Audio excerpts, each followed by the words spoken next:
شروع اللہ کا نام لے کر جو بڑا مہربان نہایت رحم والا ہے۔ یاسین، حکمت بھرے قرآن کی قسم، تم یقیناً پیغمبروں میں سے ہو، بالکل سیدھے راستے پر۔ یہ قرآن اس ذات کی طرف سے اتارا جا رہا ہے جس کا اقتدار بھی کامل ہے، جس کی رحمت بھی کامل، تاکہ تم ان لوگوں کو خبردار کرو جن کے باپ داداؤں کو پہلے خبردار نہیں کیا گیا تھا، اس لیے وہ غفلت میں پڑے ہوئے ہیں۔ حقیقت یہ ہے کہ ان میں سے اکثر لوگوں کے بارے میں بات پوری ہو چکی ہے، اس لیے وہ ایمان نہیں لاتے۔ ہم نے ان کے گلوں میں توق ڈال رکھے ہیں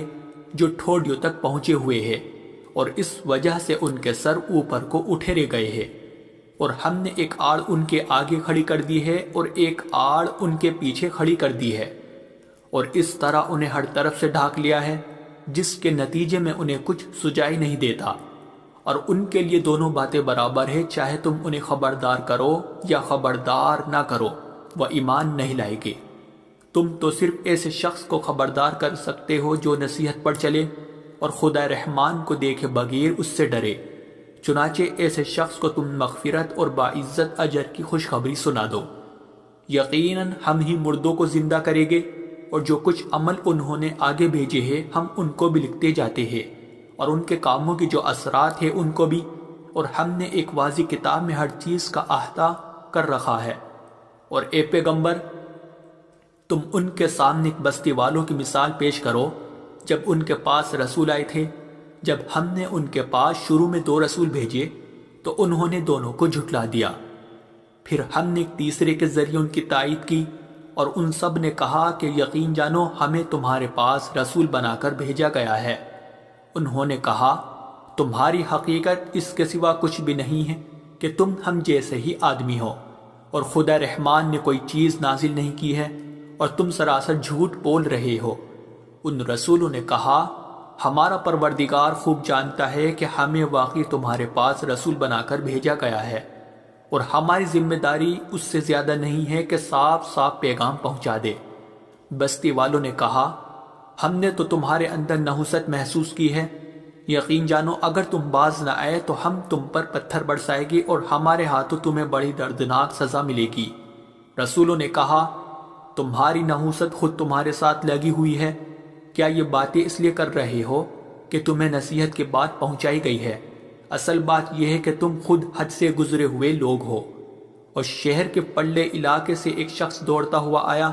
اس نے کہا اے میری قوم کے لوگوں، ان رسولوں کا کہنا مان لو، ان لوگوں کا کہنا مان لو جو تم سے کوئی اجرت نہیں مانگ رہے اور وہ صحیح راستے پر ہے، اور بھلا میں اس ذات کی عبادت کیوں نہ کروں جس نے مجھے پیدا کیا ہے، اور اسی کی طرف تم سب کو واپس بھیجا جائے گا۔ بھلا کیا اسے چھوڑ کر میں ایسوں کو معبود مانوں کہ اگر خدا رحمان مجھے کوئی نقصان پہنچانے کا ارادہ کر لے تو ان کی سفارش میرے کسی کام نہ آئے اور نہ وہ مجھے چھڑا سکے؟ اگر میں ایسا کروں گا تو یقیناً میں کھلی گمراہی میں مبتلا ہو جاؤں گا۔ میں تو اپنے پروردگار پر ایمان لا چکا، اب تم بھی میری بات سن لو۔ آخر کار بستی والوں نے اسے قتل کر دیا، اور اللہ کی طرف سے اس سے کہا گیا کہ جنت میں داخل ہو جاؤ۔ اس نے جنت کی نعمتیں دیکھ کر کہا کہ کاش میری قوم کو معلوم ہو جائے کہ اللہ نے کس طرح میری بخشش کی ہے اور مجھے باعزت لوگوں میں شامل کیا ہے۔ اور اس شخص کے بعد ہم نے اس کی قوم پر آسمان سے کوئی لشکر نہیں اتارا، اور نہ ہمیں اتارنے کی ضرورت تھی، وہ تو بس ایک ہی چنگھاڑ تھی جس سے وہ ایک دم بجھ کر رہ گئے۔ افسوس ہے ایسے بندوں کے حال پر، ان کے پاس کوئی رسول ایسا نہیں آیا جس کا وہ مذاق نہ اڑاتے رہے ہو۔ کیا انہوں نے نہیں دیکھا کہ ان سے پہلے ہم نے کتنی قوموں کو اس طرح ہلاک کر چکے ہیں کہ وہ ان کے پاس لوٹ کر نہیں آتے؟ اور یہ جتنے لوگ ہیں ان سبھی کو اکٹھا کر کے ہمارے سامنے حاضر کیا جائے گا، اور ان کے لیے ایک نشانی وہ زمین ہے جو مردہ پڑی ہوئی تھی، ہم نے اسے زندگی عطا کی اور اس نے غلہ نکالا جس کی خوراک یہ کھاتے ہیں، اور ہم نے اس زمین میں کھجوروں اور انگوروں کے باغ پیدا کیے اور ایسا انتظام کیا کہ اس میں سے پانی کے چشمے پھوٹ نکلے تاکہ یہ اس کی پیداوار میں سے کھائے، حالانکہ اس کو ان کے ہاتھوں نے نہیں بنایا تھا۔ کیا پھر بھی یہ شکر نہیں کریں گے؟ پاک ہے وہ ذات جس نے ہر چیز کے جوڑے جوڑے پیدا کیے ہیں، اس پیداوار کے بھی جو زمین اگاتی ہے اور خود ان انسانوں کے بھی، اور ان چیزوں کے بھی جنہیں یہ لوگ ابھی جانتے تک نہیں ہیں، اور ان کے لیے ایک اور نشانی رات ہے، ہم اس پر سے دن کا چھلکا اتار لیتے ہیں تو وہ یکایک اندھیرے میں رہ جاتے ہیں اور سورج اپنے ٹھکانے کی طرف چلا جا رہا ہے۔ یہ سب اس ذات کا مقرر کیا ہوا نظام ہے جس کا اقتدار بھی کامل ہے، جس کا علم بھی کامل، اور چاند ہے کہ ہم نے اس کی منزل تاب تول کر مقرر کر دی ہے، یہاں تک کہ وہ جب ان منزلوں کے دورے سے لوٹ کر آتا ہے تو کھجور کی پرانی ٹہنی کی طرح پتلا ہو کر رہ جاتا ہے۔ نہ تو سورج کی مجال ہے کہ وہ چاند کو جا پکڑے اور نہ رات دن سے آگے نکل سکتی ہے، اور یہ سب اپنے اپنے مدار، اور ان کے لیے ایک اور نشان یہ ہے کہ ہم نے ان کی اولاد کو بھری ہوئی کشتی میں سوار کیا، اور ہم نے ان کے لیے اسی جیسی اور چیزیں بھی پیدا کی جن پر یہ سواری کرتے ہیں، اور اگر ہم چاہیں تو انہیں غرق کر ڈالے، جس کے بعد نہ تو کوئی ان کی فریاد کو پہنچے اور نہ ان کی جان بچائی جا سکے۔ لیکن یہ سب ہماری طرف سے ایک رحمت ہے اور ایک معین وقت تک زندگی کا مزہ اٹھانے کا موقع ہے جو انہیں دیا جا رہا ہے۔ اور جب ان سے کہا جاتا ہے کہ بچو اس عذاب سے جو تمہارے سامنے ہے اور جو تمہارے مرنے کے بعد آئے گا تاکہ تم پر رحم کیا جائے، تو وہ ذرا کان نہیں دھرتے، اور ان کے پروردگار کی نشانیوں میں سے کوئی نشانی ایسی نہیں آتی جس سے وہ منہ نہ موڑ لیتے ہو۔ اور جب ان سے کہا جاتا ہے کہ اللہ نے تمہیں جو رزق دیا ہے اس میں سے غریبوں پر بھی خرچ کرو، تو یہ کافی لوگ مسلمانوں سے کہتے ہیں کہ کیا ہم ان لوگوں کو کھانا کھلائے جنہیں اگر اللہ چاہتا تو خود کھلا دیتا؟ مسلمانوں، تمہاری حقیقت اس کے سوا کچھ بھی نہیں کہ تم کھلی گمراہی میں پڑے ہوئے ہو، اور کہتے ہیں کہ یہ قیامت کا وعدہ کب پورا ہوگا؟ مسلمانوں بتاؤ اگر تم سچے ہو۔ دراصل یہ لوگ بس ایک چنگاڑ کا انتظار کر رہے ہیں جو ان کی حجت بازی کے عین درمیان انہیں آ پکڑے گی، پھر نہ یہ کوئی وصیت کر سکے گے اور نہ اپنے گھر والوں کے پاس لوٹ کر جا سکے گے، اور سور پھونکا جائے گا تو یکایک اپنی قبروں سے نکل کر اپنے پروردگار کی طرف تیزی سے روانہ ہو جائے گے، کہے گے کہ ہائے ہماری کم بختی، ہمیں کس نے ہمارے مرکز سے اٹھا کھڑا کیا ہے؟ جواب ملے گا کہ یہ وہی چیز ہے جس کا خدا رحمان نے وعدہ کیا تھا اور پیغمبروں نے سچی بات کہی تھی، اور کچھ نہیں بس ایک زور کی آواز ہوگی جس کے بعد یہ سب کے سب ہمارے سامنے حاضر کر دیے جائیں گے۔ چنانچہ اس دن کسی شخص پر کوئی ظلم نہیں ہوگا اور تمہیں کسی اور چیز کا نہیں، بلکہ انہی کاموں کا بدلہ ملے گا جو تم کیا کرتے تھے۔ جنت والے لوگ اس دن یقیناً اپنے مشغلے میں مگن ہوگے، اور وہ ان کی بیویاں گھنے سایوں میں آرام دانشتوں پر ٹیک لگائے ہوئے ہوگے۔ وہاں ان کے لیے میوے ہوگے اور انہیں ہر وہ چیز ملے گی جو وہ منگوائے گے۔